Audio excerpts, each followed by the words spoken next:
Video में आप लोगों ने ये सब पढ़ लिया हुआ है कि रेट ऑफ रिएक्शन कैसे निकाली जाती है, इसके साथ साथ ऑर्डर ऑफ रिएक्शन कैसे निकाली जाती है, मॉलिक्यूलरिटी रिएक्शन की क्या होती है।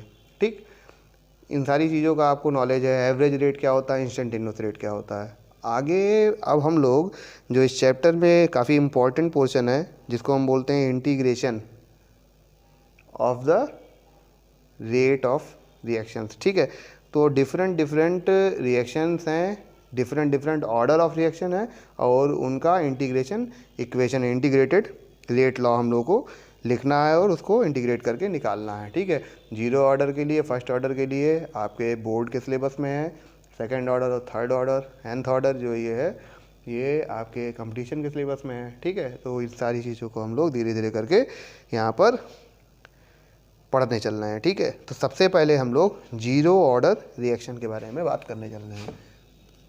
जीरो ऑर्डर रिएक्शन, ठीक है, क्या होती है जीरो ऑर्डर रिएक्शन? शून्य कोटि की अभिक्रिया। क्या होती है ये शून्य कोटि की अभिक्रिया? ठीक है, इस चीज़ को देखा जाए। लिखा जाता है कि वह अभिक्रिया जिसमें अभिकारक की सांद्रता अभिक्रिया के वेग को प्रभावित नहीं करती, यानी the reaction in which the concentration of reactant does not affect the rate of reaction, that is known as zero order reaction. ठीक है, इसी को हम क्या बोलते हैं? जीरो ऑर्डर रिएक्शन कहते हैं। तो सपोज करो कि कोई एक रिएक्शन है जिसमें एक रिएक्टिंग स्पीसीज है जो क्या बना रही है?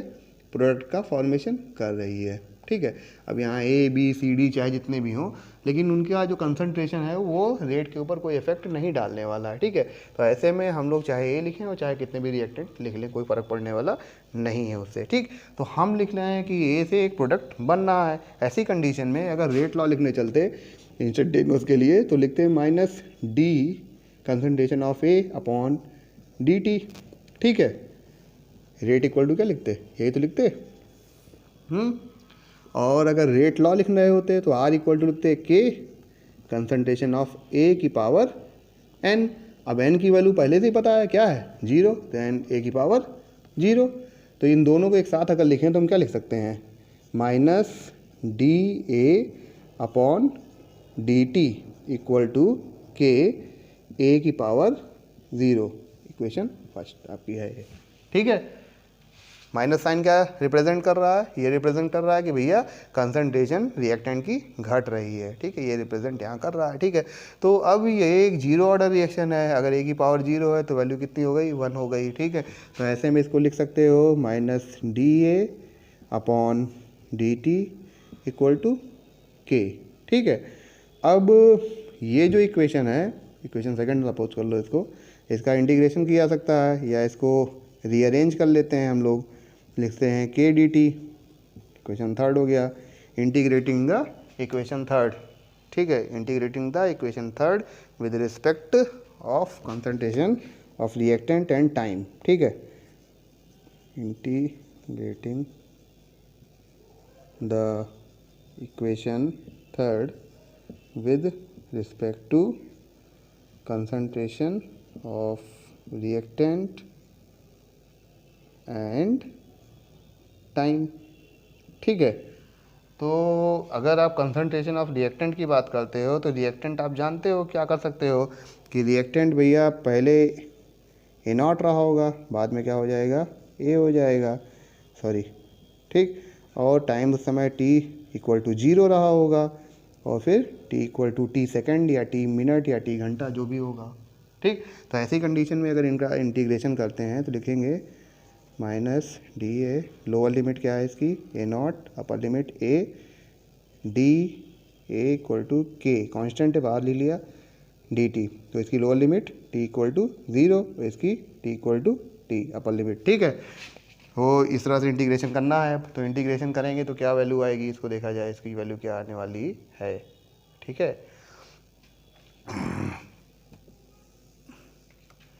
इधर लिख ले रहे हैं, दिखाई पड़ना चाहिए मेरे ख्याल से।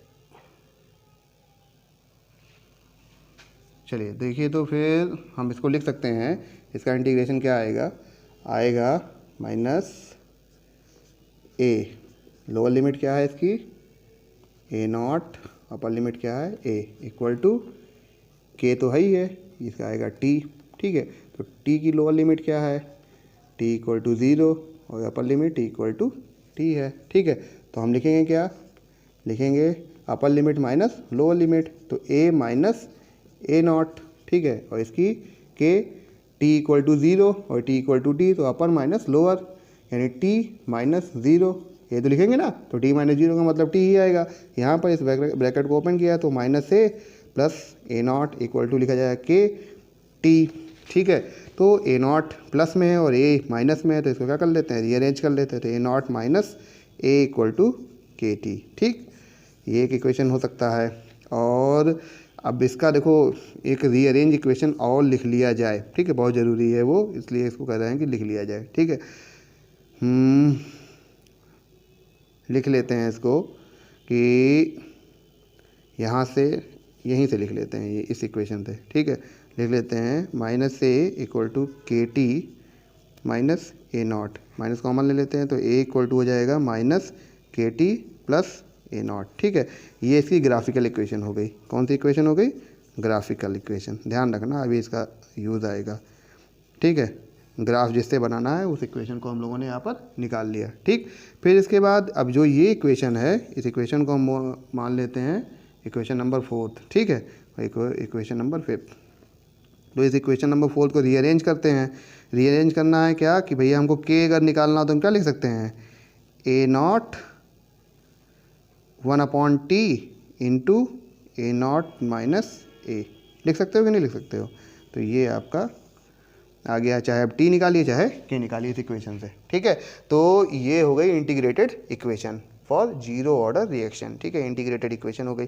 अब हम लोगों को यहाँ पर क्या करना है कि ये ग्राफ प्लॉट करना है, किसके लिए, जीरो ऑर्डर रिएक्शन के लिए ग्राफ प्लॉट करना है। आप जान रहे हो कि कंसंट्रेशन में कोई इफेक्ट पड़ने वाला नहीं है। ठीक, तो इसके लिए y equal to M X plus C, इस पर आप जानते हो, इस पर हम लोगों को ग्राफ प्लॉट करना है। तो y की वैल्यू क्या हो जाएगी, अगर ग्राफिकल इक्वेशन देखोगे तो y की वैल्यू a हो गई।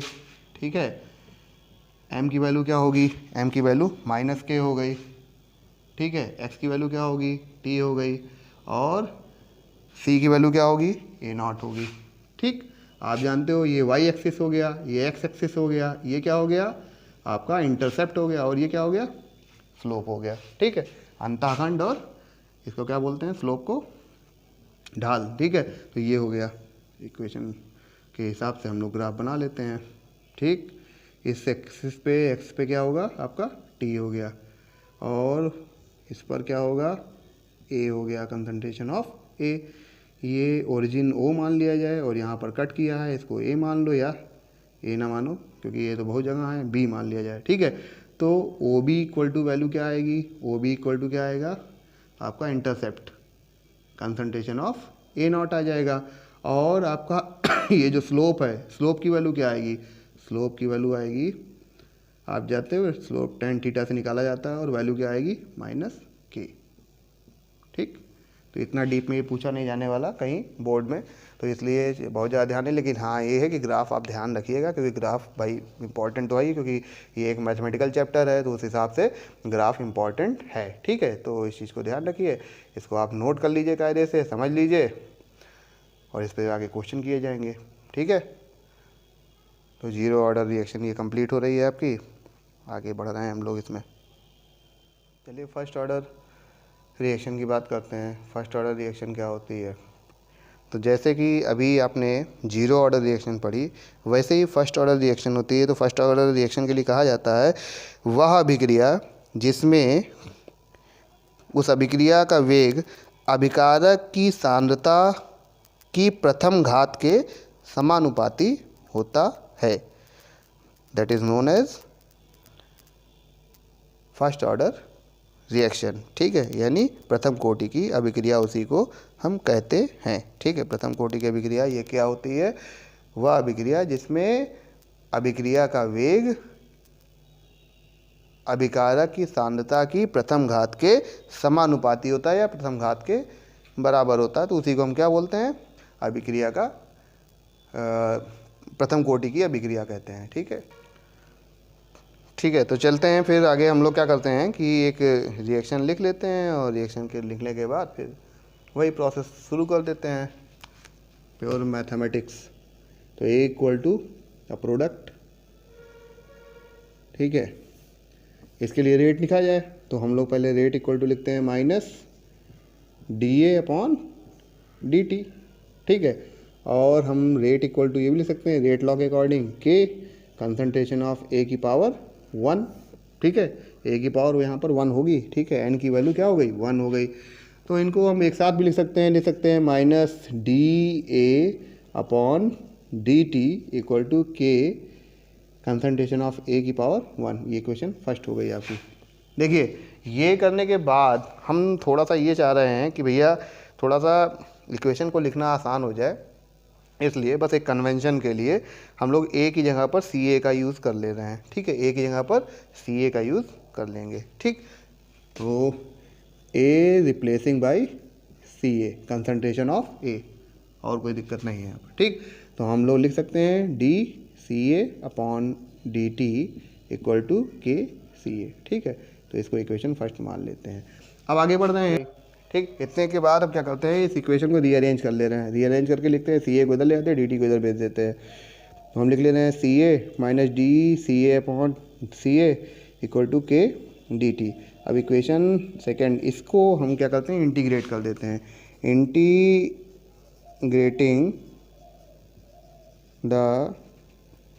Integrating equation second with respect to concentration of reactant and time।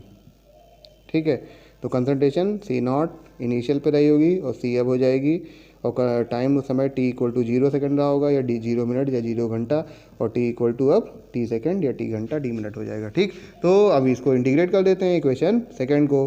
Minus को साइन को बाहर लिया, लोअर लिमिट क्या हो गई, सी नॉट, अपर लिमिट सी हो गई, D C A upon C A equal to K constant बाहर, टी इक्वल टू 0 से T equal to T time तक D T.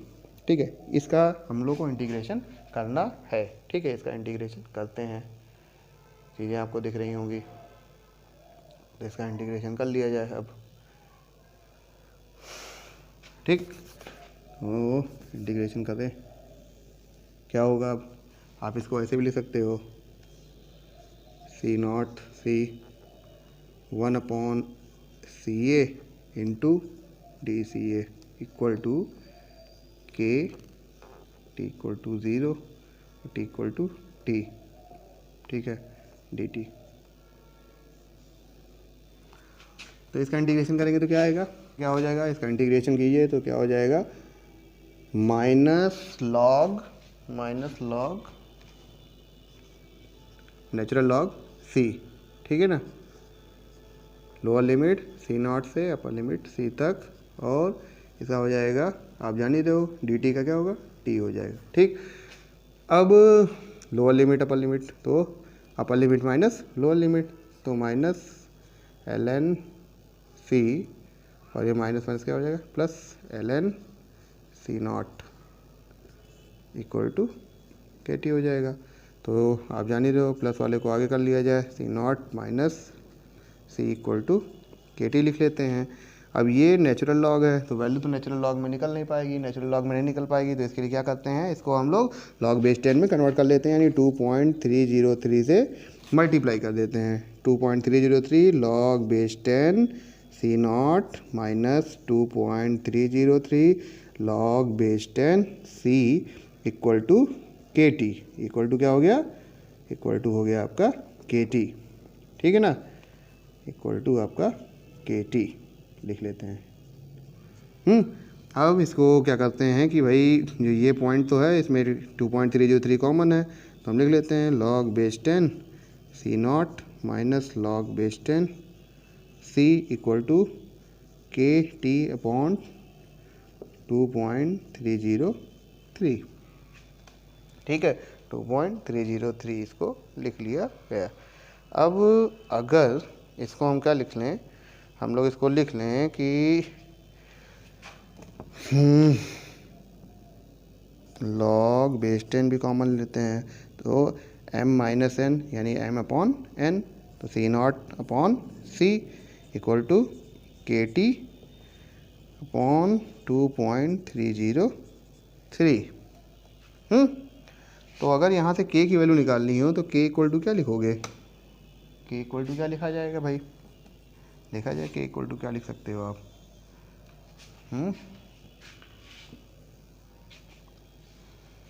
k equal to लिखा जाएगा, यहाँ पर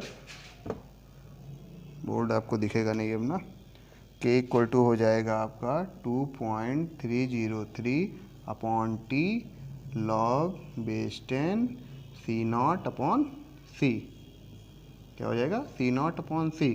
तो C naught equal to A मान सकते हो और C equal to A minus X मान सकते हो, या सी नॉट इक्वल टू जो शुरुआत में लिया था ए नॉट हो जाएगा और सी इक्वल टू ए हो जाएगा। ठीक है, वैल्यू पुट कर दी जा सकती है। तो अगर इसे अकॉर्डिंग लिखोगे तो लिखोगे K equal to 2.303 upon T log base 10 A upon A minus X, या अगर इस अकॉर्डिंग लिखना चाहो तो लिख सकते हो K equal to 2.303 upon T log base 10 A naught upon A. ठीक है, log base 10 A naught upon A, ये लिखा जा सकता है। ठीक है, इस चीज़ को आप ध्यान रखिए। तो इस तरह से इंटीग्रेट कर दिया गया है और इंटीग्रेटेड इक्वेशन फर्स्ट ऑर्डर के लिए निकाल ली गई। ठीक, एक पॉइंट यहाँ पर अभी रह गया है, कौन सी, ग्राफिकल इक्वेशन। इसकी ग्राफिकल इक्वेशन क्या होगी और इसका ग्राफ कैसे बनेगा। ठीक है, तो ग्राफिकल इक्वेशन अगर आप ध्यान से देखें तो हम लोगों ने लिखी तो हुई है। ठीक है, ग्राफिकल इक्वेशन कहाँ लिखी हुई है, ग्राफिकल इक्वेशन आपकी ये लिखी हुई है। ठीक है, this is known as graphical equation. थोड़ा सा इसको रीअरेंज करना पड़ेगा। ठीक है, तो इसको रीअरेंज कर लेते हैं। इसको मान लेते हैं इक्वेशन नंबर, अब यहाँ तक हम लोगों ने सेकंड लिया हुआ था तो सेकंड के बाद इसको थर्ड मान लेते हैं। ठीक है, और इस इक्वेशन को, इन तीनों को आप चाहे जिसको आप जो भी आप लिखना चाहें, फोर्थ।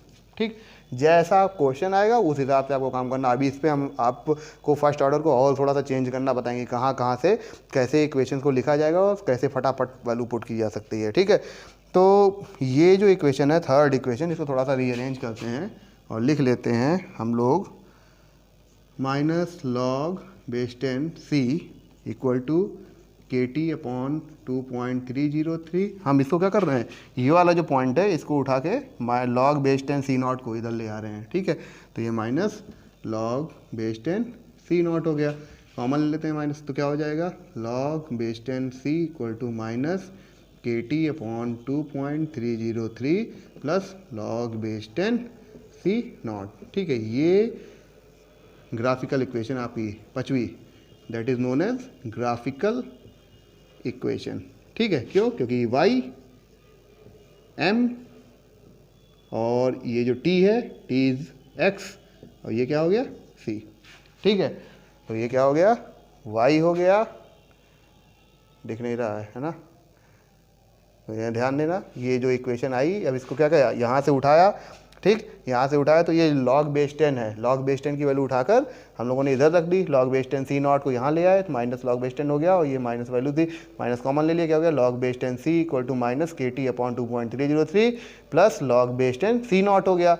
यही पांचवी इक्वेशन आपकी ग्राफिकल इक्वेशन है, जिसमें लॉग बेस 10 की वैल्यू वाई एक्सिस पर होगी, के अपॉन माइनस के अपॉन 2.303 एम है, एम क्या हो गया, एम आपका स्लोप हो गया। ठीक है, और टी क्या हो गया, एक्स हो गया, और लॉग बेस 10 सी नॉट क्या हो गया आपका इंटरसेप्ट हो गया। ठीक है, अंताखंड हो गया। तो इस तरह से करके आपकी ग्राफिकल इक्वेशन भी मिल जाती है, ग्राफिकल इक्वेशन आपने लिख ली है। ठीक, अब हम लोग आगे चल रहे हैं कि ग्राफ कैसे प्लॉट किया जा सकता है, ऐसा ग्राफ कैसे प्लॉट होगा इसको भी देख लेते हैं।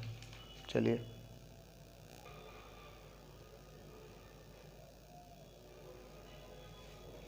चलिए देखते हैं ग्राफ कैसे प्लॉट होगा। पहले तो हम लोग शुरुआत वहीं से कर लेते हैं, इस इक्वेशन से ही। ठीक है, वाई एक्सिस पे क्या होगा, वाई एक्सिस पे आपका लॉग बेस 10 सी, ये वैल्यू पुट कर दी गई। एक्स एक्सिस पे टी होगा।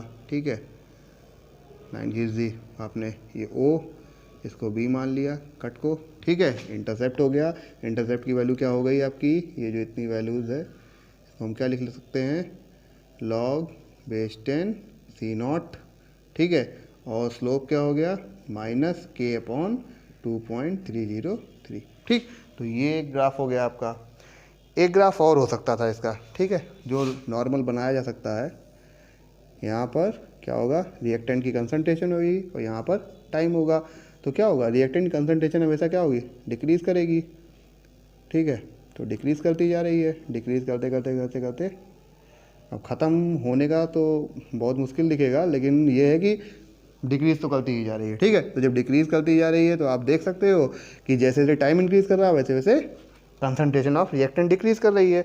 तो अगर कंसंट्रेशन ऑफ रिएक्टेंट डिक्रीज़ कर रही है तो कंसंट्रेशन ऑफ प्रोडक्ट, अगर यहीं पर इस ग्राफ को थोड़ा सा और आप यहाँ पर सिर्फ कंसंट्रेशन रहने दें, ठीक है, थोड़ा सा मॉडिफाई कर दें, तो अगर हम ये कह सकते हैं कंसंट्रेशन ऑफ रिएक्टेंट डिक्रीज़ कर रही है तो जाहिर सी बात है कंसंट्रेशन ऑफ प्रोडक्ट क्या हो गई होगी, इंक्रीज़ कर रही होगी, ठीक है, विद टाइम। तो ये क्या हो गया, कंसंट्रेशन ऑफ प्रोडक्ट हो गया और ये कंसंट्रेशन ऑफ रिएक्टेंट हो गया।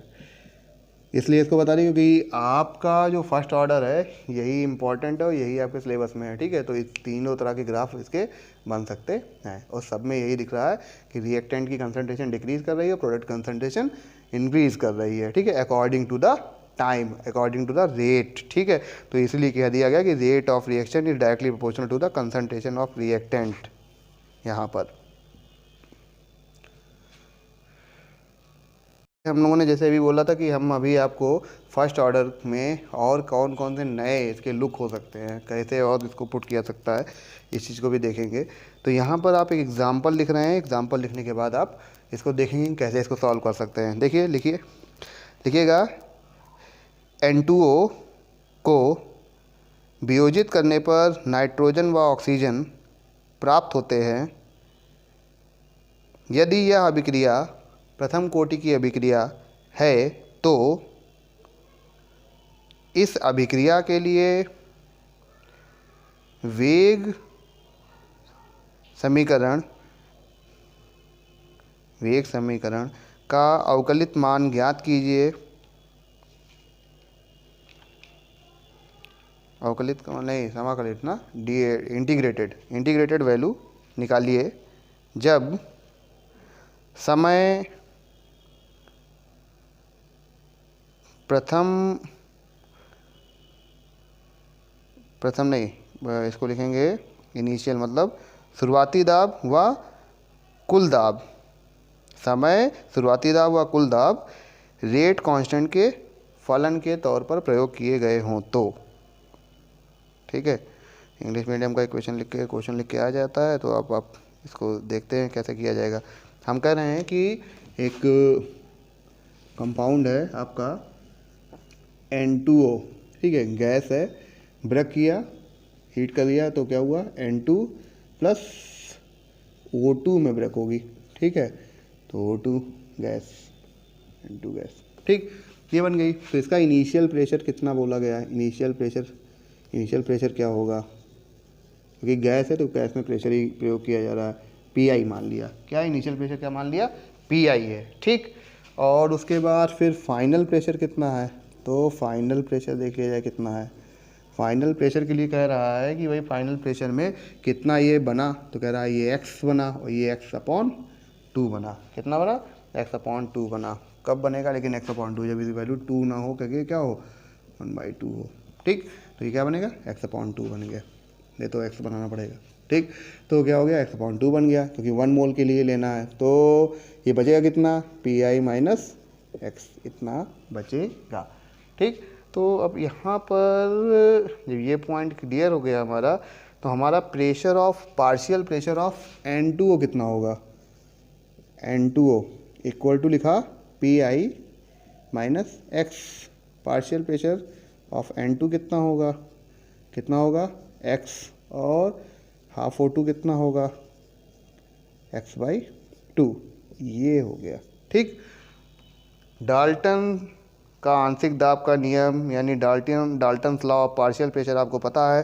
Dalton's law of partial pressure क्या कहता है कि किसी भी गैसियस मिक्सचर में जो उन कंपोजिटिव गैस हैं उनका जो है टोटल प्रेशर होगा वो उनके पार्शियल प्रेशर का सम होगा, ठीक है ना।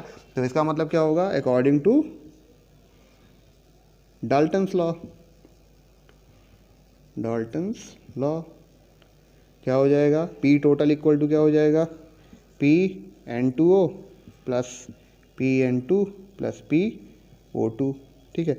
अच्छा, पार्शियल के लिए अगर आप चाहें तो ये साइन लगा सकते हैं नॉट का, ठीक है ना। तो ये हो गया।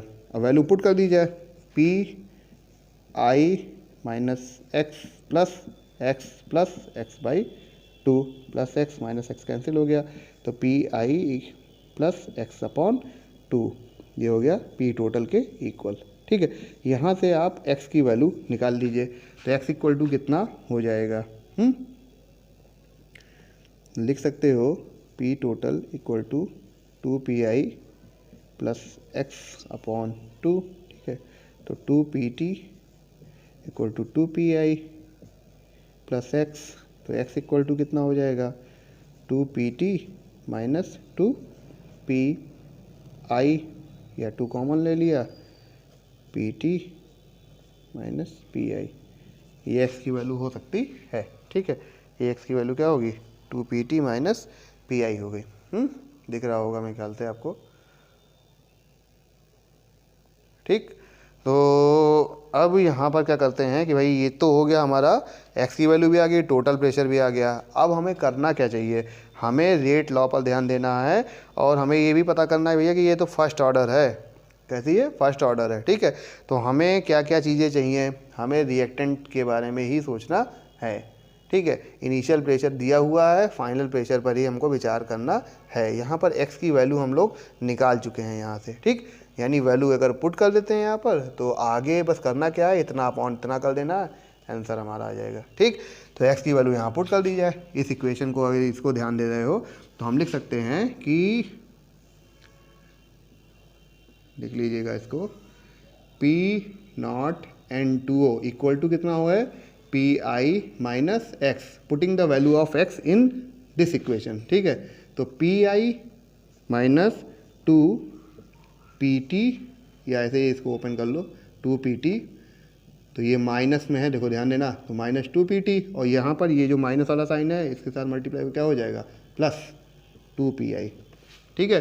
तो ये प्लस 2PI और एक PI कितना हो जाएगा, 3PI माइनस 2PT, ये क्या हो गया, P0N2O की वैल्यू हो गई, ठीक है। तो ये हो गई P0N2O की वैल्यू। तो अब K इक्वल टू क्या होता है, K इक्वल टू होता है, यानी फर्स्ट ऑर्डर के लिए 2.303 upon T log base 10 upon A minus x. ये क्या है, इनिशियल कंसंट्रेशन, और ये क्या है, फाइनल कंसंट्रेशन है, ठीक है। तो इनिशियल प्रेशर कितना है, PI, कितना है, PI, तो 2.303 upon T log base 10 PI upon A minus x कितना हो गया, PI माइनस एक्स हो गया। तो PI माइनस एक्स यानी x की वैल्यू यहाँ से पुट कर दी। अब चाहे यहाँ से पुट कर दी चाहे बाद में निकालिए, जो भी आपको करना हो, ठीक है। तो हम लोग क्या कर देते हैं, डायरेक्ट वैल्यू पुट कर रहे हैं, लिख रहे हैं 3PI माइनस 2PT। अब आपको इनिशियल प्रेशर और फाइनल प्रेशर अगर दिया होगा तो आप रेट कांस्टेंट निकाल सकते हैं, ठीक है। तो ये भी है फर्स्ट ऑर्डर इक्वेशन के लिए आपका एक जो है तरीका है, जिसके थ्रू आप क्या कर सकते हैं, वैल्यू पुट कर सकते हैं, ठीक है। तो ये जो है आप यूज़ कर लीजिएगा। अभी आप जानते हैं कि अभी लैब में, अगर वैसे प्रैक्टिकल में आपके सिर्फ टाइट्रेशन ही है, वॉल्यूमेट्रिक टाइट्रेशन है यूपी बोर्ड के सिलेबस में, लेकिन अगर वहाँ पर सिलेबस में, प्रैक्टिकल सिलेबस में आपका काइनेटिक्स का भी टाइट्रेशन अगर होता तो आपको यहाँ पर फर्स्ट ऑर्डर का टाइट्रेशन भी देखने को मिलता, लेकिन क्योंकि वो हायर सिलेबस में होगा इसलिए यहाँ पर देखने को नहीं मिलेगा। नहीं तो अभी आपको हम लोग वॉल्यूम पर भी एक क्वेश्चन जो है करते हैं, ठीक है ना। चलिए तो फिर ठीक है, तो इस तरह से फर्स्ट ऑर्डर इक्वेशन आपका कंप्लीट होता है। हम लोग को आगे हाफ़ लाइफ देखनी है। हाफ़ लाइफ क्या होती है, किसी भी अभिक्रिया की अर्धायु क्या होती है, तो अकॉर्डिंग टू द ऑर्डर इसको आसानी से हम लोग निकाल सकते हैं। तो अकॉर्डिंग टू द ऑर्डर ही देख लेंगे। सबसे पहले इसकी डेफिनेशन जानते हैं। डेफिनेशन क्या होगी, लिखा जाता है कि किसी भी अभिक्रिया की अर्ध आयु वह समय है जो यह बताता है कि अभिकारक की सांद्रता उसकी प्रारंभिक सांद्रता की आधी रह जाती है जिस समय में, उसी को हम क्या बोलते हैं, अर्धायु कहते हैं। ठीक है, तो लिख लिया जाए, it is defined as the time required for, लिखिएगा, it is defined as the time required for the reaction to be half completed and it is denoted by T half. इसको हम किससे डिनोट करते हैं, टी हाफ से denote करते हैं, T half से रिप्रेजेंट करते हैं। ठीक है, आधा समय, ठीक है, आधी सांद्रता, किसकी, प्रारंभिक सांद्रता की आधी सांद्रता जब बचेगी उसी समय, वो जो समय लगा है बचने में, या जो आधा जो है रिएक्टेंट खत्म होने में जितना समय लगा है उसी को हम क्या बोलेंगे, अर्धायु बोलेंगे। अब चाहे बचने में लेकर कह दीजिए और चाहे ख़त्म होने में कह दीजिए। कैसे कहा नहीं जाता कि जो है गिलास आधा भरा है और कहते हैं गिलास आधा खाली है, तो बस वही बात आएगी यहाँ पर, रिएक्शन आधी ख़त्म हो चुकी है या आधी अभी बची है। तो आधी बची है तो भी जो समय लगा वो टी हाफ है, और आधी ख़त्म हो गई है तो भी क्या है, टी हाफ है। ठीक है, तो लिख लेंगे, किसी भी अभिक्रिया की अर्धायु काल उस समय को बताता है जिसमें अभिकारक की सांद्रता उसकी प्रारंभिक सांद्रता की आधी रह जाती है, इसे टी हाफ से प्रदर्शित किया जाता है। ठीक है, तो चलिए पहले क्या करते हैं, जीरो ऑर्डर के लिए हम लोग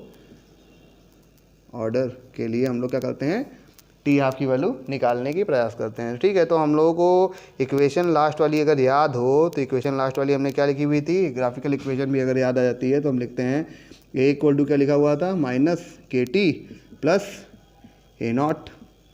ये क्या थी, अंतिम सांद्रता, ये क्या है, प्रारंभिक सांद्रता। A naught is the initial concentration. ठीक है, तो ए नॉट अगर इनिशियल कंसंट्रेशन है तो क्या कह रहा है, ये कह रहा है कि वो समय जब t equal to T half होगा तो ए नॉट की वैल्यू क्या होगी, ए की वैल्यू क्या होगी, ए नॉट की नहीं, ए की वैल्यू क्या होगी, बचा जो होगा वही ना, फाइनल कंसंट्रेशन क्या होगी, फाइनल कंसंट्रेशन जो होगी वो इनिशियल कंसंट्रेशन का बाई 2 होगी, इनिशियल कंसंट्रेशन की 1/2 होगी। ठीक है, तो अगर ये वैल्यू जो है, ये दोनों वैल्यूज़ को हम पुट कर दें इस फर्स्ट इक्वेशन में तो क्या होगा देखते हैं। हम लिख सकते हैं ए नॉट बाई 2, है ना, concentration of A naught by 2 equal to minus K T half plus A naught, है ना, या टी हाफ ए टी, इतना बराबर लिख लेते हैं इसके। तो हम अगर लेके आते हैं इसको इधर तो माइनस ए नॉट और ये प्लस हो जाएगा A naught by 2 equal to minus K T half. ठीक है, माइनस कॉमन ले लिया है तो A naught minus A naught by 2 square K T half. ठीक है, दिख रहा होगा साफ साफ। अब ए से एक में से आधा घटाओगे तो कितना बचेगा, आधा ही तो बचेगा, तो क्या बचेगा, ए naught by 2 equal to K T half, या टी हाफ इक्वल टू कितना बचेगा, टी हाफ इक्वल टू कितना बचेगा, ए नॉट अपॉन 2 के, कितना बचेगा, ए नॉट अपॉन 2 के। ठीक है ना, ध्यान से देख लीजिए क्या बचेगा, ए नॉट अपॉन 2 के बचेगा। ठीक है, तो इस तरह से करके आप क्या कर रहे हो, यहाँ पर अर्धायु निकाल ले रहे हो, किसके लिए, शून्य कोटि की अभिक्रिया यानी जीरो ऑर्डर रिएक्शंस के लिए हाफ लाइफ निकाल ले रहे हो। ठीक है, हाफ लाइफ निकाल लिया इसके लिए। अब आगे बढ़ रहे हैं हम लोग, क्या करते हैं, फर्स्ट ऑर्डर के लिए हाफ लाइफ निकाल लेते हैं। देखिए सेकंड ऑर्डर और थर्ड ऑर्डर रिएक्शन ये भी हम पढ़ाएंगे, लेकिन इसको हम पढ़ाएंगे नेक्स्ट वीडियोज़ में। क्यों, क्योंकि ये आपके सिलेबस से बाहर है और अभी हम लोग सिर्फ सिलेबस की बात कर रहे हैं। हम लोग को जल्दी से जल्दी सिलेबस ख़त्म करना है। ठीक है, 12th वाले बच्चे इस चीज़ को ध्यान दें कि हमको जल्दी से जल्दी सिलेबस ख़त्म करना है, और इसीलिए हम वीडियो आपको लगातार देते जाएंगे, आपको दिसंबर भर में सिलेबस ख़त्म करा देंगे। ठीक है, तो इसलिए आप लोग लगातार पढ़ते रहिए, ध्यान से पढ़िएगा तो आपका सिलेबस ख़त्म हो जाएगा और आपको समझ में भी आ रहा होगा मेरे ख्याल से। तो अब जीरो ऑर्डर की बात ख़त्म हो जाती है। जीरो ऑर्डर के बाद अब क्या करते हैं, फर्स्ट ऑर्डर के लिए हम लोग रेट ऑफ हाफ लाइफ निकालने चल रहे हैं, ठीक है। फर्स्ट ऑर्डर के लिए हाफ लाइफ निकाली जाए, फर्स्ट ऑर्डर रिएक्शन के लिए, ठीक है। फर्स्ट ऑर्डर रिएक्शन के लिए क्या होगा कि भाई देखिए शुरुआत में वही चीज़ एकदम सेम पॉइंट लिखना है कि भाई शुरुआती जो कंसंट्रेशन है हमारी, चाहे हम A0 ही मान लेते हैं, और फाइनल कंसंट्रेशन जो हमारी है वो क्या है, A है, ठीक। तो इस फाइनल कंसंट्रेशन क्या बचेगी, कह रहा है कि वो जो होगी प्रारंभिक सांद्रता का 1/2 बचेगी। क्या होगा, प्रारंभिक सांद्रता का, यानी A इक्वल टू हम लिख सकते हैं A0/2। कब कब के समय में, जब T की वैल्यू क्या हो जाएगी, T हाफ हो जाएगी। कितनी हो जाएगी, T हाफ हो जाएगी। तो हमारा इक्वेशन क्या था, K इक्वल टू 2.303। अब T की वैल्यू क्या है, T half log base 10 A0 upon, यहाँ पर क्या होना चाहिए था, A होना चाहिए था, लेकिन अभी A की यहाँ पर क्या लिख सकते हैं हम, A0/2 लिख सकते हैं कि नहीं, A0/2, ठीक है। तो A0/2 लिख लिया, या इसी को हम लिख सकते हैं 2.303 T half log base 10 two A0 upon A0, ठीक है। A0 से A0 को कैंसिल कर दिया, log 2 की वैल्यू कितनी होगी, 2.303 अपॉन K, ये T हाफ के बराबर मान लेते हैं, log बेस 10 2। log 2 की वैल्यू कितनी होगी, 0.3010 है कि नहीं। T half equal to 2.303 K into 0.3010, ठीक है। यही इक्वेशन बहुत इंपॉर्टेंट है। T हाफ इक्वल टू लिखा जाता है, मल्टीप्लाई करोगे इनको दोनों को, क्या आ जाएगा, 0.693 upon K, that is half life for first order reaction, ठीक है। ये जो इक्वेशन आया ये अर्धायु है, किसके लिए, प्रथम कोटि की अभिक्रिया के लिए अर्धायु है, ठीक है। तो इस चीज़ को आप ध्यान रखिए, कैसे करना है इसको आपको समझा ही दिया है। इस पे बहुत सारे न्यूमेरिकल आपको हम दे सकते हैं और देंगे भी, ठीक है। वो न्यूमेरिकल आपको टेलीग्राम पे मिल जाएगा, मेरे टेलीग्राम लिंक जो है वो आपके डिस्क्रिप्शन में रहेगा, इसको आप देख लीजिएगा और वहाँ से आप न्यूमेरिकल पिक कर लीजिएगा। जो न्यूमेरिकल आपको नहीं आएगा वो आप वहीं पर डिस्कशन ग्रुप में भी डाल सकते हैं, ठीक है, कि ये न्यूमेरिकल नहीं आया, इसका आंसर क्या होगा इसको बताइए, या कैसे सॉल्व होगा इसको बताइए, ठीक है। तो वो चीज़ वहाँ पर आपको दे दी जाएगी, ठीक है। इस चीज़ का ध्यान रखिएगा। देते हैं और कहानी ख़त्म होती है यहाँ पर। अगले वीडियो में हम लोग आपको सेकेंड ऑर्डर और थर्ड ऑर्डर के बारे में बात करेंगे और उसके बाद फिर चैप्टर ख़त्म ही है, जानिए।